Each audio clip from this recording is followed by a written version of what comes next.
Day, gagraduate na ako. I wish you could come. Gusto ko andun ka sa pagmamarcha ko. Popsy, pwede ba ikaw ang kasama ni Mama sa graduation pic ko? Hi, it's my 10 years of service. Who would have thought? Aabot ako ng 10 years sa kumpanyang pinagtatrabahuan ko. Yes po, 10 years na tayo! So ano-ano nga ba yung mga na-invest or naipundar ko sa pagtatrabaho ko for 10 years as a call center agent? This is not to brag, but to inspire. If you think I have a nice car and house and lot, no. That's not what you think. Sorry.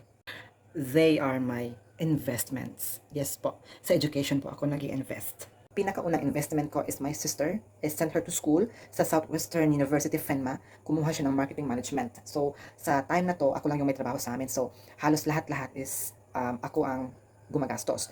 I think 97% of the expenses sa entire year sa kanyang pag-aaral was shouldered by me kasi ako lang may trabaho that time.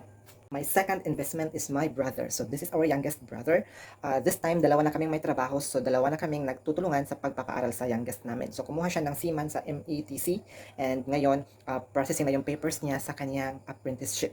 Diba? This time, my third investment, my niece. So, yung youngest brother namin at yung pamangkin ko, sabay sila sa college. So, hindi ko kaya na i-full support yung financial needs ng pamangkin ko. So, part of it, ako yung nagbibigay. Just part of it.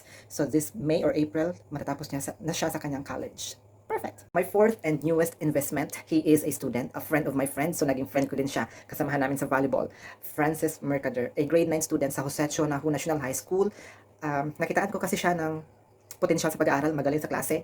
So, I extend my help. Ako yung umako sa daily allowances niya. So, part of his needs lang din. So, yung iba, yung parents na niya. So, yun lang. So far, yun yung mga investments ko. Some of my friends were actually asking me, are you happy? Yes, I am. I am very happy. Yung sister ko, nag-message siya sa akin with her graduation pic. Sabi niya, Day, gagraduate na ako. Yung brother ko, sabi niya, I wish you could come. Gusto ko andun ka sa pagmamarcha ko.